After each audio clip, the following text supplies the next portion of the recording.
change. It's an unavoidable reality in our lives. Locations, jobs, relationships, lifestyles. The question has never been whether or not we will experience change. The question will always be, how will we respond? Will we embrace it and ultimately learn from it, or ignore it and let it overwhelm our lives? Change is coming, ready or not.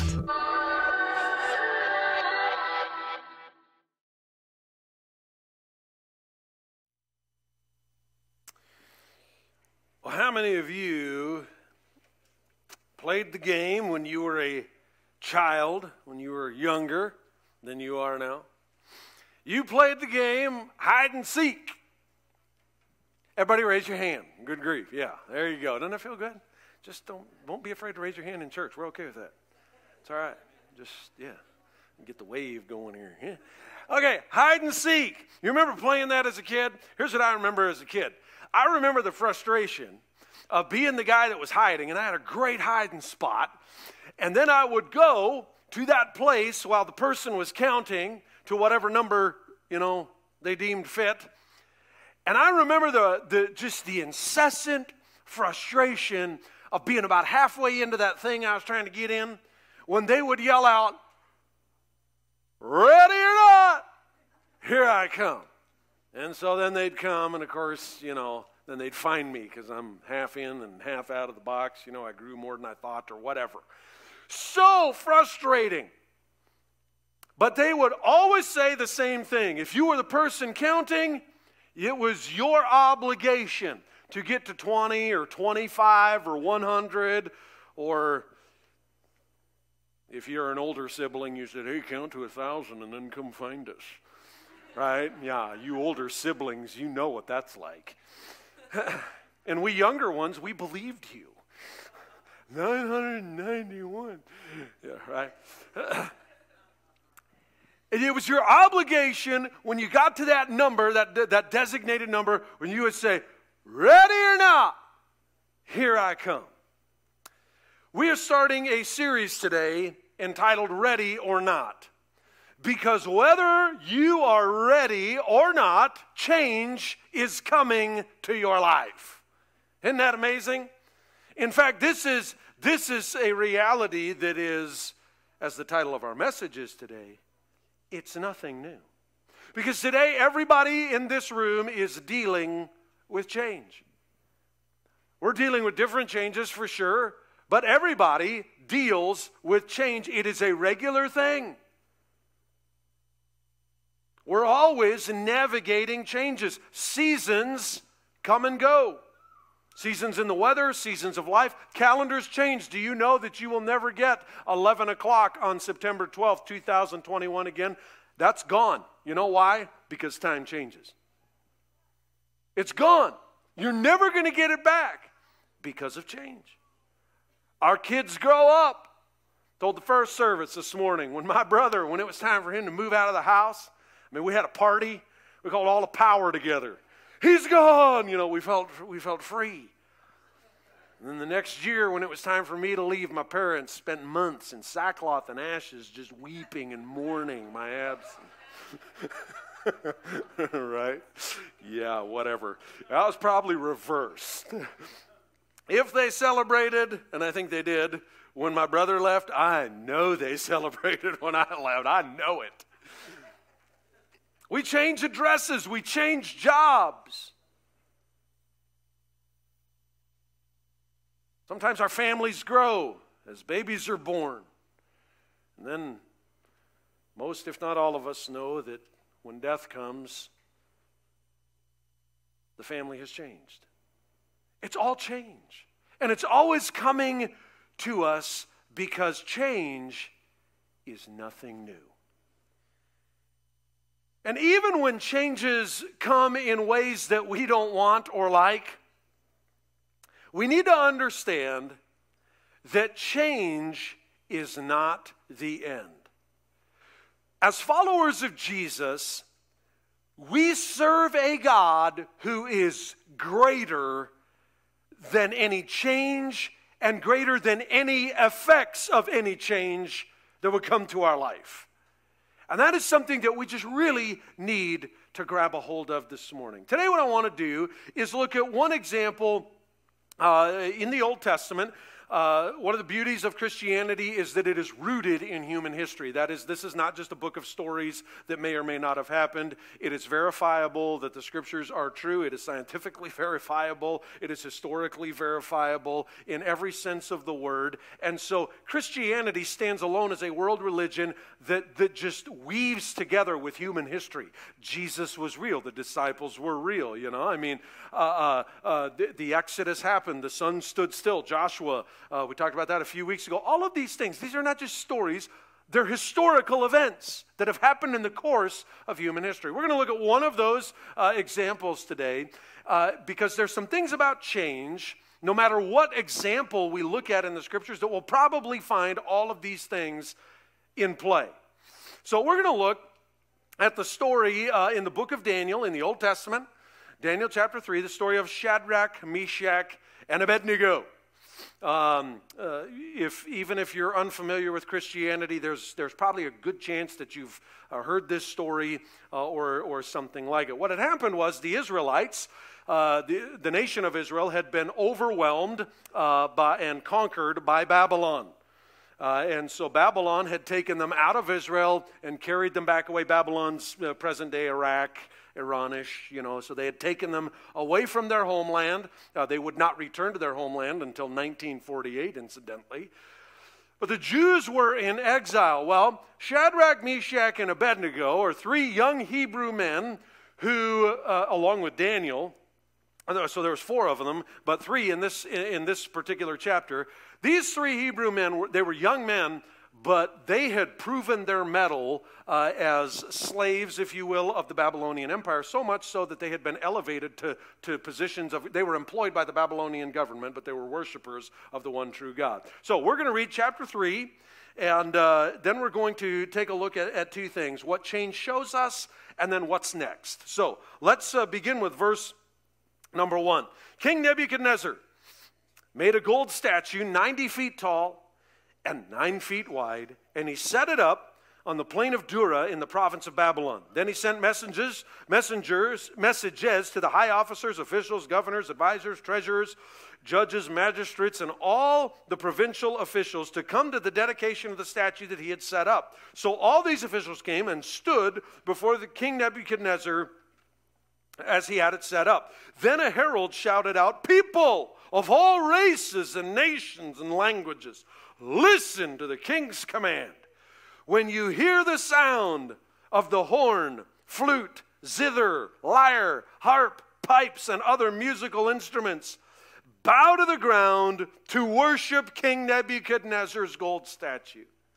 Anyone who refuses to obey will immediately be thrown into a blazing furnace."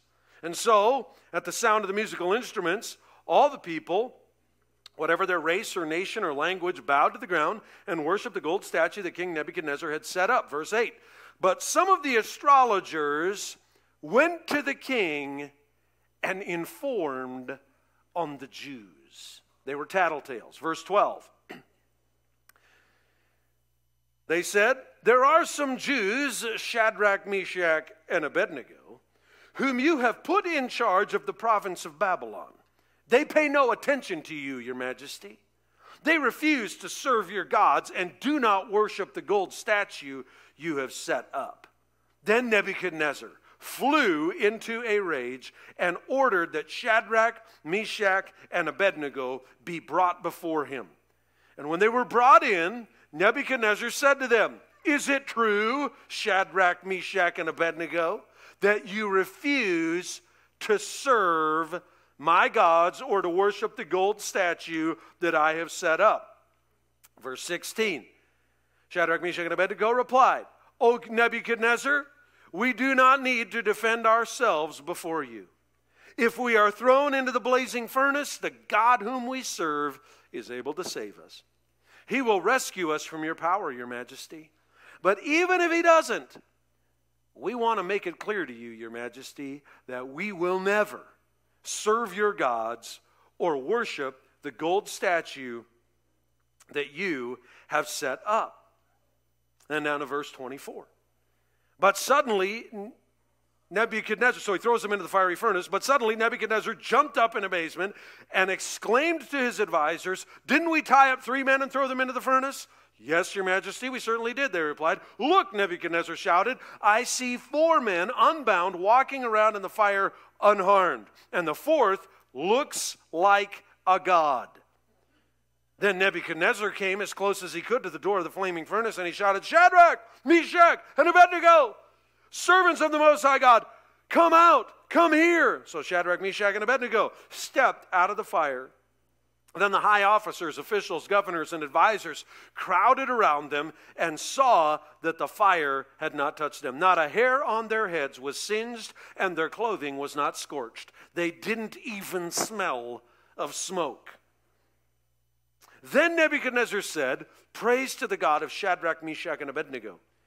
He sent his angel to rescue his servants who trusted in him. They defied the king's command and were willing to die rather than serve or worship any god except their own God. Therefore, I make this decree. If any people, whatever their race or nation or language, speak a word against the God of Shadrach, Meshach, and Abednego, they will be torn limb from limb, and their houses will be turned into heaps of rubble. There's no other God who can rescue like this." Then the king promoted Shadrach, Meshach, and Abednego to even higher positions in the province of Babylon. There are 4 things that we see here in this narrative about what change shows us. And you'll see these things evident in virtually every example of a situation in the scriptures or in history in general, where change was happening.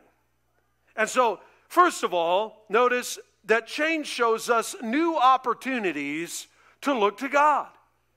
Change shows us new opportunities to look to God. For Shadrach, Meshach, and Abednego, the change that was introduced by Nebuchadnezzar presented a new opportunity for them to look to God. Now, this is a big change.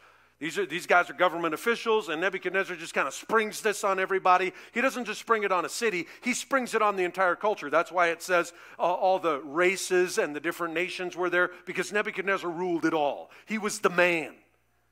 And he said, "You're going to do this or you're going to die." It was a capital offense to not do what he said. He was going to put you to death, and he was going to do it publicly for everybody to see. Tyrants throughout the world have always done that because it instills fear in the hearts of people. If I disobey, this is what's going to happen. That's how Jesus died, incidentally, hanging on a cross on the hillside with his crime noted above his head. This is why he died, for claiming he was the King of the Jews. When change comes your way, what is your first response? Is it to look for ways to find God, to see God? Or what do? When change comes, do you panic? When change comes, do you blindly follow the change? Do you blindly pursue the change? Do you fight the change? Or do you look to God? How is it that you respond when change comes your way? When change comes to your life, do you see it as an opportunity to look to God, or do you see it as an opportunity to have to defend yourself, to have to try to figure it all out on your own? You see, every time change comes, it's an opportunity for you to look to God. I remember there were times when I was in school and in education when I would do poorly on a test. And when that would happen, it would change my grade. Now, I had a standard that I had set for myself that I wanted to get to. I did not want to get a C. I did not want to get a D. I didn't want to get a B. I wanted to get an A. That's just, that was my thing.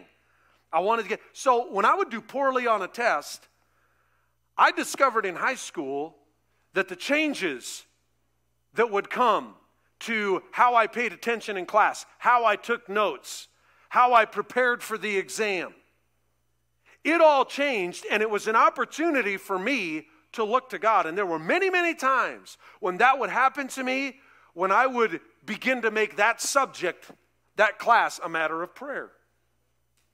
That's an example of what it can look like when change comes your way. It's an opportunity for you to look to God, or it's an opportunity for you to pout. It's an opportunity for you to just throw up your arms and say, I don't care, whatever, what is what will be. What if we began to look at the changes in our lives as new opportunities to look to God? Think about what's happening in our culture and ask yourself this question. As a part of the family of God, am I demonstrating to the culture at large, the culture that is godless, the culture that thinks God's a joke, the culture that wants nothing to do with God, am I showing them that I will look to God? Or am I showing them that I'm playing their games in the midst of this change? Secondly, change shows us new life. It shows us new life. Now, the easiest example to use here is in the physical realm. When a baby is born, there's new life. And every dad, the first time he becomes a dad, inside, no matter what you see out here,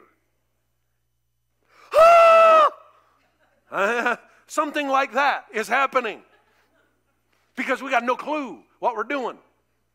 And kids are not like Play-Doh. You can't, with Play-Doh, you can take the clay and you can put every color of clay through the same Play-Doh thing and it'll all look like spaghetti.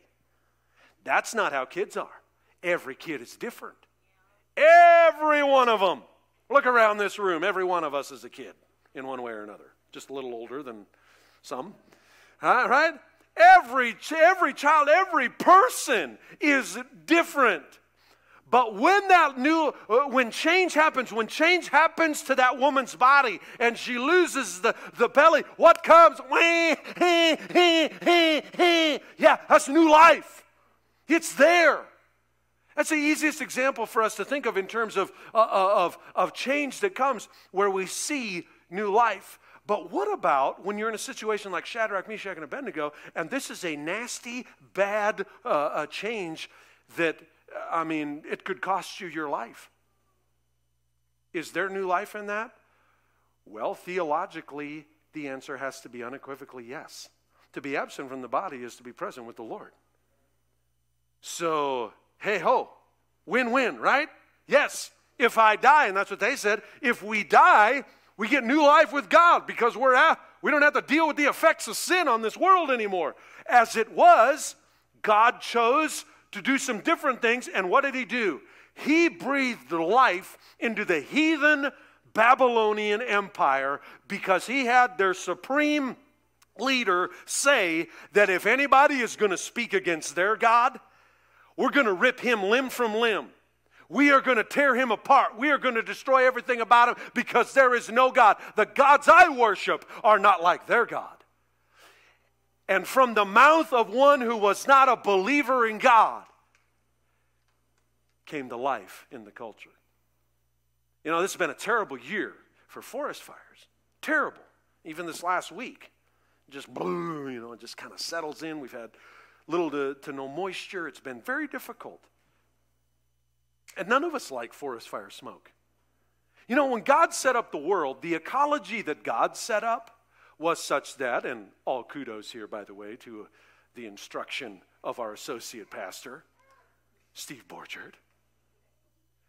The ecology that God created was such that forest fires were to be high frequency, low intensity. Fires will burn, but they will burn and purge. They won't be highly intense and all this. Mankind steps in and starts to impose his ecology, and now what do we get? We get low frequency, high intensity. And we have more problems with mankind's way than with God's way. But you know what? Whether it's a highly intense fire or a smaller one, you know what comes after the scorched earth? New life. Why do wildlife like to go to those old burn areas? Because there is fresh, green plants and foliage, which does what? It gives them life. And can I tell you today that that's what God does when the culture around us is seeming to scorch the landscape of our lives with the fires of change? Don't forget that God is bringing new life, and people will be able to come and feed on the new life that God is giving you, because the Christian faith does not have to exist in a free society. It is not bound by governmental structures. It exists because it is not of this world. It is of another world. You see, new life is what God shows us through the changes that come. So think about the changes that are happening in your life and embrace the new life that God is bringing. Number 3 is that God will show us our character. He'll show you your character. Don't you hate that when change comes? Now, one of you in your home, if you're married, one of you does the checkbook or whatever. I hope one of you does. I hope somebody's looking at it, right? What happens when change happens when the other person dares, without consulting you, to spend money? I'll tell you what happens, change. Your bottom line just changed. And if you're the one who does the checkbook, you know what happens. That change happens, and what is revealed? Your character. That's right. You get on your phone, you send out the emergency text, you do everything but call 911 trying to find your spouse. And when you get a hold of him, you say, "What have you done? $4.23. What have you done?"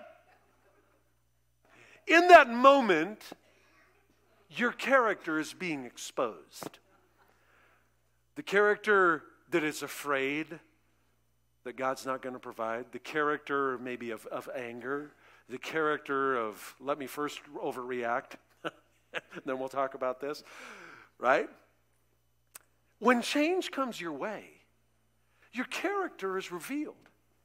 Our character as a nation right now is being revealed as changes, sweeping changes are coming and just smacking us all over the place.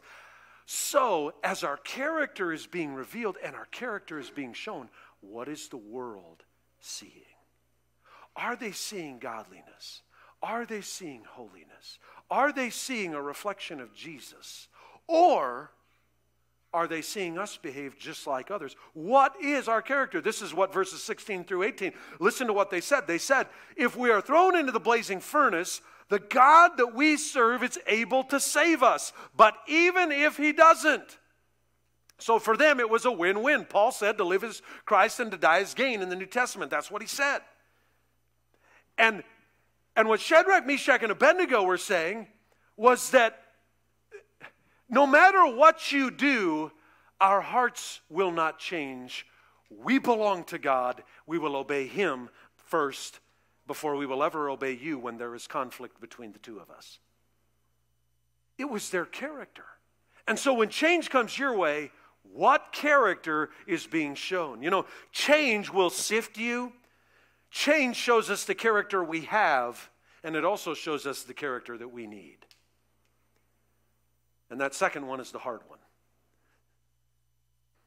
Because when God will many times use change to produce more Christ-likeness in us, if we are open to that opportunity to look to him in the light or in the midst of change. And then finally this morning, change will show us that God is always working. God is always at work in the midst of change. Now, did Shadrach, Meshach, and Abednego, did they get together when they heard about the announcement, "Hey, tomorrow everyone will come and you will listen to the sounds of the music," and as the pipes and the lyre and all that play, and everybody bow down.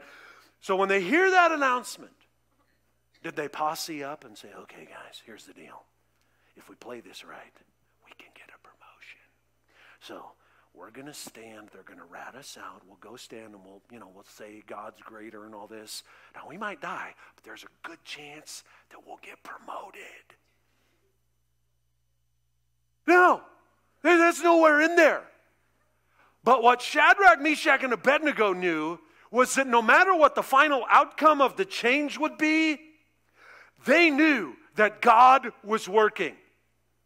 And the change that God brought was absolutely astonishing. To have Nebuchadnezzar stand up and say, "We're going to worship this God." Wow. That's amazing. They could have never seen that coming. But you see, God is always working in the midst of change. Even the changes that are coming at us as Americans right now in the political sphere. It's like, whoa! Do you know that God is still working?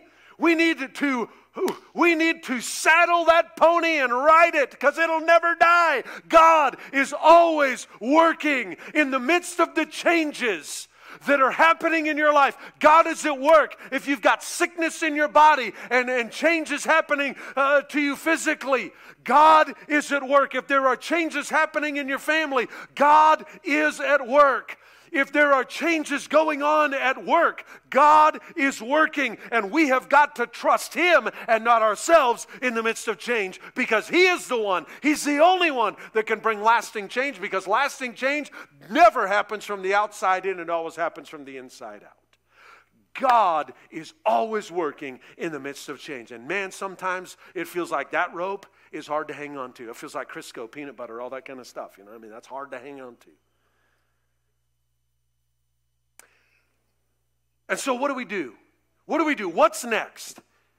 If God is showing us these things in our lives through the changes that are taking place, then what can we do next? What can we do? Well, number one, I would challenge you to lean into Jesus, which is exactly what we see Shadrach, Meshach, and Abednego doing. They leaned into God.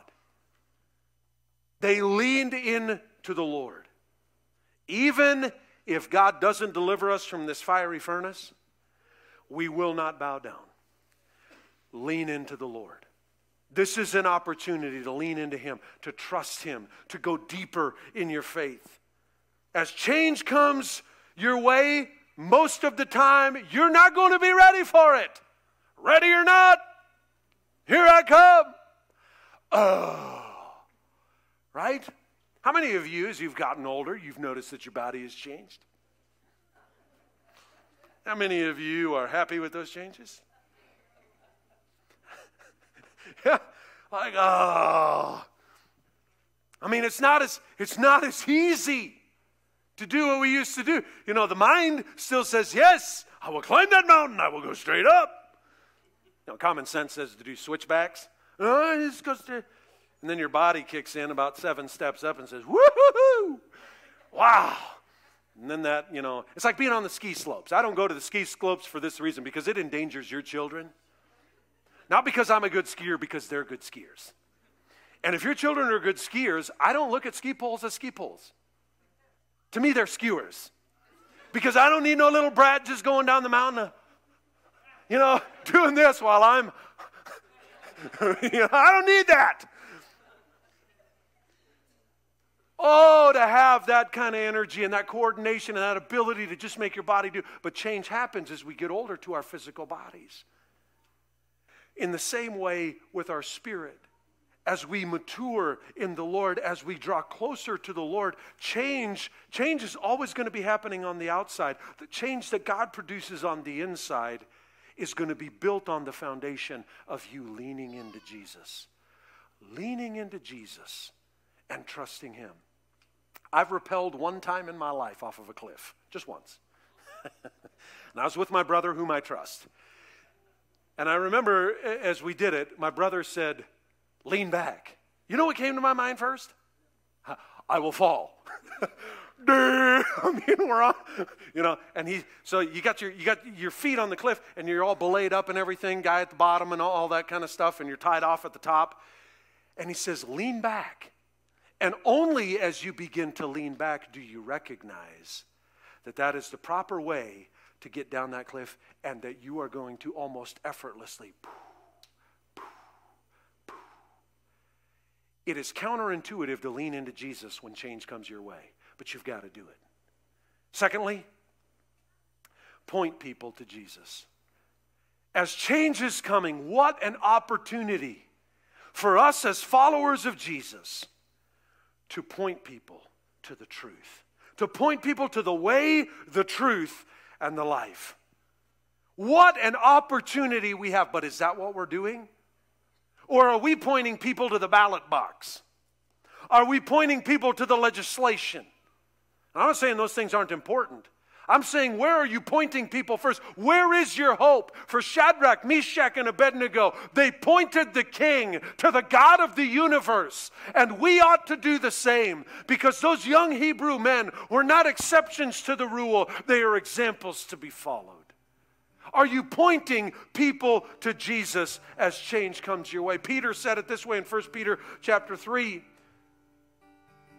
Always be ready to make a defense for anyone who asks you the reason for the hope that is within you. Times of change are such opportunities. And so this morning, change is happening in your life. It's happening in my life. It's nothing new. And may God find our hearts responsive to Him. Maybe today, what the Lord is putting His thumb on in your life is your response to the changes that are happening. And if you need to change your response, I want you to respond to the Holy Spirit today. I want you to just be willing to let go of trying to figure it all out yourself and lean into Jesus. Point other people to Him. Why are you following Jesus? What if that costs you your life? Then so be it, because I trust Him even with my death. I trust Him even with my death. Are you there today? Change is nothing new. Change is an invitation for you to trust God at deeper levels. And I don't know where you're going or what's going on personally in your life today, but I do know this. The changes are going to keep coming. But you don't have to keep responding the same way to changes. You can begin to respond to change in ways that will honor God and make Him famous. And that is what He wants from you, and it's what He wants from me. What would it look like if everybody in this room who's a part of the Central Montana community began to really gauge their responses to the changes that were coming our ways? And we actually didn't just flippantly respond, but we intentionally responded in ways that would honor Him. I think it'd make a big difference. I think people would begin to ask questions. And that's what we want, because we're not going to force Christianity down anybody's throat. But we will point them to the way, to life in Jesus, because He and He alone can save our souls. Will you stand with me this morning? How many of you know today that the Spirit of God has been putting His thumb on something in your heart about how you're responding to change, and you know today that you got to change a little something? How many of you? Just slip your hand up this morning. Yeah. Let's pray. Jesus, you see our hands, and we just honestly raise them to you, because many of us don't like change. Others of us, we handle it better. But at some point or another, there's changes that we like, there's changes that we don't like. And it's really those ones that we don't like where we have maybe the bigger problem. And so, God, today I'm just asking for everybody who has honestly lifted that hand and said, God, I want to respond to you. I've heard your voice in my heart, and I want to respond to you in these times of change. I want to respond in ways that honor you, in ways that will make you famous. Jesus, I would ask and pray through the power of your Holy Spirit that you would help us each step of the way. Lord, help us to take the deep breath, to pause for a moment, to intentionally respond to changes that come, no matter how big or how small those changes might be. Lord, I pray that we would all be found with the same resolute hearts that Shadrach, Meshach, and Abednego showed. God, may we point even the most important people on the planet, should we stand before them, most important people by the world's standards, God, may we be willing to point them to you. God, give us that resolve in these days before your soon return, we ask. We give you all the thanks and praise for it. In your holy and precious name, amen. Amen. Change is coming. It's nothing new. So make sure you intentionally respond to it in a way that honors God. God bless you as you go today.